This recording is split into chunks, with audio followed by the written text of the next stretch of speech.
Guys, welcome to my channel. हमारा आज का टॉपिक है कि हम घर पर नेचुरली कैसे अपने स्पर्म काउंट को इंक्रीज कर सकते हैं। मैंने कल की वीडियो में आपको बताया था कि जो स्पर्म काउंट है उसका डिक्रीज होने का मेन रीज़न क्या होता है, और आज मैं आपको बताऊंगी कि ऐसे कौन से तरीके हैं जिन्हें आप अपना कर अपने स्पर्म काउंट को नेचुरली घर पर ही इंक्रीज कर सकते हो। तो जो हमारा सबसे पहला तरीका है वो कौन सा है, वो है हमारा हेल्दी वेट, या फिर आप ये कह सकते हो कि वेट लॉस। क्योंकि आजकल आप अगर देखो तो लोगों का जो वेट गेन जो लोग कर लेते हैं, या फिर जो मोटापा हम कह सकते हैं कि आज के समय की बहुत ही बड़ी दिक्कत है। अगर आपका वेट बहुत ज़्यादा है तो देखो गाइज, इसका ना इन्वर्स रिलेशनशिप होता है। अगर आपका वेट ज़्यादा है तो आपका स्पर्म काउंट गिर ही जाना है। तो आपको अपने वेट को मेंटेन रखना है। अगर आप अपने वेट का 5 to 10% भी अगर आप कम कर लेते हो तो उसका भी आपके स्पर्म काउंट पे बहुत अच्छा असर पड़ता है। तो सबसे जो पहली चीज़ और सबसे मेन चीज़ है जिस पे आपको बहुत फोकस करना है कि आपको अपना वेट मेंटेन रखना है, अपने वेट को ज़्यादा बढ़ने नहीं देना है। सिर्फ स्पर्म काउंट के लिए ही नहीं, जो मोटापा होता है वो बहुत सारी बीमारियों का घर होता है, इसीलिए आपको अपने वेट के ऊपर बहुत ही ज़्यादा ध्यान रखना चाहिए। जो हमारा दूसरा तरीका है वो क्या है, एक्सरसाइज। गाइज देखो, एक्सरसाइज भी बहुत ही मेजर रोल प्ले करता है स्पर्म काउंट में। अगर आप एक्सरसाइज करोगे, अगर आप फिजिकली फिट रहोगे तो आपका स्पर्म काउंट बढ़ेगा, क्योंकि फिटनेस से स्पर्म का बहुत अच्छा रिलेशन होता है। अगर आप फिट नहीं हो तो आपका स्पर्म अच्छी क्वालिटी का भी नहीं होगा, अच्छा भी नहीं होगा, उसका काउंट भी बढ़ेगा नहीं। अगर आप एक्सरसाइज करते हो, आप अगर फिजिकली फिट रहते हो, अगर आपके बॉडी का जो ब्लड है वो अच्छा फ्लो करता है, टेम्परेचर मेंटेन रहता है, तो आपका स्पर्म काउंट बढ़ेगा, नेचुरली बढ़ेगा। तो आप एक्सरसाइज को भी अपनी डेली दिनचर्या में आप उसका इस्तेमाल करो। और देखो, एक बात और बहुत लोगों के मन में सवाल आता है कि हमें कितना एक्सरसाइज करना चाहिए, कितनी देर करना चाहिए। तो एटलीस्ट आपको 4 times इन अ वीक तो एक्सरसाइज करना ही चाहिए। और कितनी देर तक करना चाहिए, तो आप 45 to 50 मिनट एटलीस्ट, कम से कम इतने देर का आपका एक्सरसाइज सेशन तो होना ही चाहिए, ठीक है। और जो हमारा तीसरा तरीका है वो क्या है, eat healthy diet.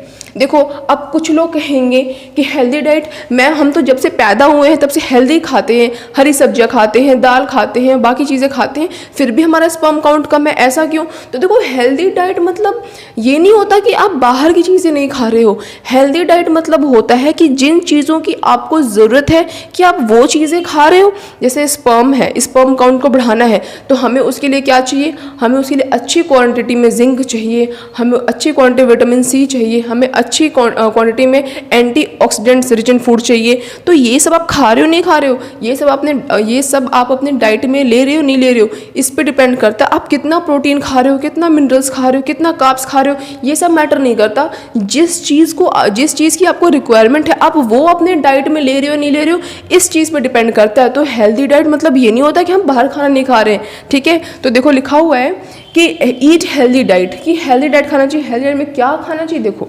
Rich in antioxidant food, वो खाना खाओ जिसमें एंटीऑक्सीडेंट की मात्रा बहुत ज़्यादा होती है। जैसे कि फ्रूट्स खा सकते हो, ग्रीन वेजिटेबल्स खा सकते हो, च्यवनप्राश खा सकते हो।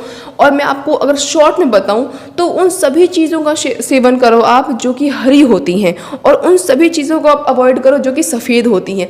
जैसे कि ग्रीन वेजिटेबल्स होते हैं, जो ग्रीन फ्रूट्स होते हैं, ग्रीन लीव्स होती हैं, पालक हो गई, इन सब चीज़ों का सेवन करने से क्या होता है, स्पर्म काउंट बहुत अच्छी नेचुरली इंक्रीज होता है। और जो वाइट होती है जैसे शुगर, सॉल्ट, मैदा, इन सब चीज़ों को क्या कर सकते हो आप, अवॉइड कर सकते हो। आपको बिल्कुल भी नहीं खाना चाहिए। सिर्फ स्पर्म के लिए बात नहीं कह रही हूँ मैं, हर एक चीज़ के लिए बात कह रही हूँ कि आपको इन सब चीज़ों का सेवन बहुत ही कम मात्रा में करनी चाहिए। जितना ज़्यादा आप फिट रहोगे, आपकी स्पर्म की क्वालिटी, आपकी स्पर्म की मोबिलिटी उतनी ही ज़्यादा अच्छी होगी, ठीक है। तो आप क्या करो, फ्रूट्स खाओ, ग्रीन वेजिटेबल्स खाओ, च्यवनप्राश खाओ। बहुत लोग च्यवनप्राश को बहुत ज़्यादा हल्के में लेते हैं, बट गाइज एंटीऑक्सीडेंट की मात्रा बहुत ज़्यादा होती है, आपको च्यवनप्राश का सेवन करना चाहिए, इससे इम्यून सिस्टम भी बहुत अच्छा रहता है, ठीक है। अब देखो, नेक्स्ट कह रहा है पम्पकिन्स खाना चाहिए, बनाना खाना चाहिए, गार्लिक, लहसुन भी बहुत अच्छा होता है, ठीक है। जिंक कंटेन फूड, वो सारे खाना खाओ जिसमें क्या होता है, जिंक की मात्रा ज़्यादा होती है। जैसे कि एवोकाडो खाओ, आप ब्लैकबेरीज खाओ, अनार खा सकते हो। इन सब चीज़ों का सेवन करके आप क्या कर सकते हो, अपने स्पर्म काउंट को नेचुरली घर पर इंक्रीज कर सकते हो। इसके साथ साथ विटामिन सी का सेवन करो, ठीक है। उसके साथ साथ साथ आप फेनुग्रीक यानी कि मेथी का सेवन कर सकते हो। मेथी भी बहुत अच्छा फ़ायदा करती है स्पर्म काउंट को घर पर नेचुरली इंक्रीज़ करने में। ठीक है, अब देखो आगे लिखा हुआ है नॉट टू ईट, क्या नहीं खाना चाहिए, खाना क्या खाना चाहिए सब बताते हैं, खाना क्या नहीं चाहिए। अभी बताया मैंने आपको कि आपको सैचुरेटेड फैट, ऐसा फैट नहीं खाना चाहिए बिल्कुल भी। और फैट किसी भी तरीके का गाइस, देखो कुछ अमाउंट का फैट तो हमारी बॉडी के लिए अच्छा होता है, बट एक्सेसिव अमाउंट अच्छा नहीं होता है। ठीक है, नेक्स्ट रेड मीट गाइस बहुत इंपॉर्टेंट है। अगर आपको स्पर्म की क्वांटिटी में, क्वालिटी में, किसी भी चीज़ में अगर दिक्कत आती है तो आपको रेड मीट बिल्कुल अवॉइड करना चाहिए, बिल्कुल भी नहीं खाना चाहिए। ऐसा कुछ साइंटिफिकली प्रूवन नहीं है कि क्या असर डालता है, बट हाँ असर डालता है। आपको रेड मीट बिल्कुल भी नहीं खाना चाहिए। ठीक है, नेक्स्ट जंक फूड नहीं खाना चाहिए। Sugar, salt, refined wheat flour यानी कि मैदा, इन सब चीज़ों को आपको बिल्कुल भी सेवन नहीं करना चाहिए अगर आपको स्पर्म से रिलेटेड कोई भी समस्या है तो। और अगर आपका स्पर्म काउंट डिक्रीज हो गया तो बिल्कुल ही नहीं खाना चाहिए। ठीक है, अब देखो आगे लिखा हुआ है प्रिवेंट फ्रॉम एसटीडी गाइस, ये बहुत ही इंपॉर्टेंट पॉइंट है। मैंने कल भी बताया था आपको कि अगर आपको किसी भी तरीके का यूटीआई इन्फेक्शन हो जाता है, एसटीडी हो जाता है, या फिर किसी भी तरीके का कोई इन्फेक्शन हो जाता है तो आपका स्पर्म काउंट ऑब्वियस सी बात है कि वो डिक्रीज हो जाएगा। क्योंकि देखो स्पर्म बनता कहाँ पे है, टेस्टीज में। टेस्टीज कहाँ रहती हैं, एब्डोमिनल कैविटी के बाहर रहती हैं। तो अगर कोई भी चीज़ इन्फेक्शन होगा तो टेस्टीज पे अपना प्रभाव डालेगा। और टेस्टीज के अंदर ही क्या बनता है, स्पर्म। अगर टेस्टीज प्रभावित हो रही है तो स्पर्म काउंट भी तो प्रभावित होगा ना। तो सी बात है कि जो आपका स्पर्म काउंट है वो क्या हो जाएगा, डिक्रीज हो जाएगा। अगर स्पर्म बन ही नहीं पा रहा है तो स्पर्म काउंट तो कम होगा ही। ठीक है, अब देखो आगे लिखा हुआ है लिव स्ट्रेस फ्री लाइफ, जो कि थोड़ा डिफ़िकल्ट है, बट फिर भी आपको बिल्कुल भी स्ट्रेस नहीं लेना चाहिए। स्ट्रेस बहुत बड़ी समस्या है आज के टाइम पे, बट आपको योगा करना चाहिए, आपको अपनी फैमिली में रहना चाहिए, जितना हो सके स्क्रीन से दूर रहना चाहिए।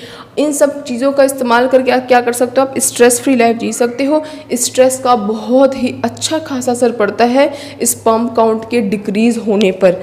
ठीक है, आगे देखो लिखा हुआ है quitting smoking alcohol and tobacco. ये किससे नहीं पता, सबको पता है, लेकिन सबको जानने समझने के बाद भी लोग इसे छोड़ते नहीं हैं। अगर आप अल्कोहल का कंजम्पशन कर रहे हो, स्मोकिंग करते हो, सिगरेट पीते हो, टोबैको का सेवन करते हो, तो आपको आज ही छोड़ देना चाहिए। अगर आपको स्पर्म काउंट की दिक्कत है या नहीं है, फिर भी आपको स्मोकिंग, ये अल्कोहल की जो कंजम्पशन है बिल्कुल भी नहीं करना चाहिए। स्वास्थ्य के लिए बहुत ज़्यादा हानिकारक होता है और इसका स्पर्म पर बहुत ही ज़्यादा गहरा प्रभाव पड़ता है। इसीलिए अगर आप सेवन करते हैं तो मेरी रिक्वेस्ट है कि आज प्लीज़ आप आज से इसका सेवन छोड़ दीजिए। ठीक है, अब देखो आगे लिखा हुआ है योगा प्रैक्टिस। ठीक है, देखो योगा बहुत ही ज़्यादा बेनिफिशियल है। योगा का मतलब डेली रूटीन में अगर आप योगा का वो करते हो, मतलब अपनी डेली रूटीन में शामिल करते हो, तो जो आपका पेल्विक एरिया ना, कि यानी कि कमर से जो नीचे का वाला एरिया है, वहाँ का सर्कुलेशन बहुत ही ज़्यादा अच्छा होता है, जो कि आपके स्पर्म को हेल्दी रहने के लिए बहुत ही ज़्यादा अच्छा है। तो यहाँ पे लिखा भी हुआ है कि for betterment of pelvic circulation, की जो पेल्विक सर्कुलेशन है वहाँ के बेटरमेंट के लिए योगा बहुत ही ज़्यादा ज़रूरी है। योगा से आप स्ट्रेस भी अपना कम कर सकते हो। योगा बाकी के बॉडी फंक्शंस के लिए बहुत ज़्यादा इम्पॉर्टेंट है। और इसके अलावा वैसे तो ये बहुत बड़ी बातें नहीं हैं, बट फिर भी आपको बहुत टाइट कपड़े, जैसे बहुत टाइट जीन्स होती हैं, इन सब का क्या करना चाहिए, अवॉइड करना चाहिए। स्पेशली जब आप सोने जाते हो रात में तो आपको बहुत ही लूज़ कपड़े पहनने चाहिए। उसके साथ साथ अगर आप कह सकते हो तो बहुत ज़्यादा हॉट बाथ, जैसे गरम पानी से नहीं नहाना चाहिए, क्योंकि आपको पता है कि जो आपकी टेस्टीज है वो कहाँ है, आपकी एब्डोमिनल कैविटी के बाहर है ना। क्यों? क्योंकि उनको स्पर्म को बनने के लिए बॉडी टेम्परेचर से कम टेम्परेचर की रिक्वायरमेंट है, तो इसीलिए तो वो बाहर हैं। अगर बाहर हैं उसके बाद भी आप उन्हें टेम्परेचर का बढ़ाया जा रहे हो तो स्पर्म तो अच्छे से नहीं बन पाएगा। अगर स्पर्म भी अच्छे से नहीं बन पा रहा है तो स्पर्म काउंट तो डिक्रीज हो ही जाएगा। और एक बात और आपको जो ध्यान रखनी है कि ये जो सारे तरीके हैं ना, ये आपको ज़्यादा असर यानी बहुत अच्छे से इफ़ेक्ट आपके ऊपर कब डालेंगे, तो देखो जो नेचुरली आपका स्पर्म काउंट होना चाहिए वो कितना होना चाहिए, 15 मिलियन टू 39 मिलियन पर ml। अगर इतना स्पर्म है तो आप कह सकते हो कि आपका स्पर्म काउंट बहुत अच्छा है। लेकिन अगर आपका स्पर्म काउंट 15 मिलियन से कम हो जाता है पर ml, तो उस कंडीशन को हम कहते हैं कि हाँ आपको स्पर्म काउंट की समस्या हो गई है। और ये जो सारे तरीके हैं ना, ये आपके ऊपर ज़्यादा असर कब डालेंगे, अगर आपका स्पर्म काउंट 8 to 15 मिलियन पर ml है तो ये जो तरीके ये आपके लिए बहुत ही ज़्यादा इफ़ेक्टिव होंगे। लेकिन अगर आपका स्पर्म काउंट 8 मिलियन पर ml से भी कम है तो भी ये तरीके तो अच्छे हैं, तो भी ये तरीके तो असरदार हैं, बट ये आपके ऊपर उतना ज़्यादा अच्छे से इफेक्ट नहीं डालेंगे जितना अच्छे से अगर आपका स्पर्म काउंट 8 to 15 मिलियन पर ml के बीच में है उतने पे जितना इसका असर दिखेगा। सो मैं उम्मीद करती हूँ गाइस आपको आज की वीडियो बहुत ही अच्छी समझ में आई होगी। ऐसी और इंटरेस्टिंग टॉपिक्स के लिए मेरे चैनल को सब्सक्राइब जरूर करें और अगर वीडियो पसंद आई हो तो उसे एक लाइक ज़रूर करें। That's all, bye guys.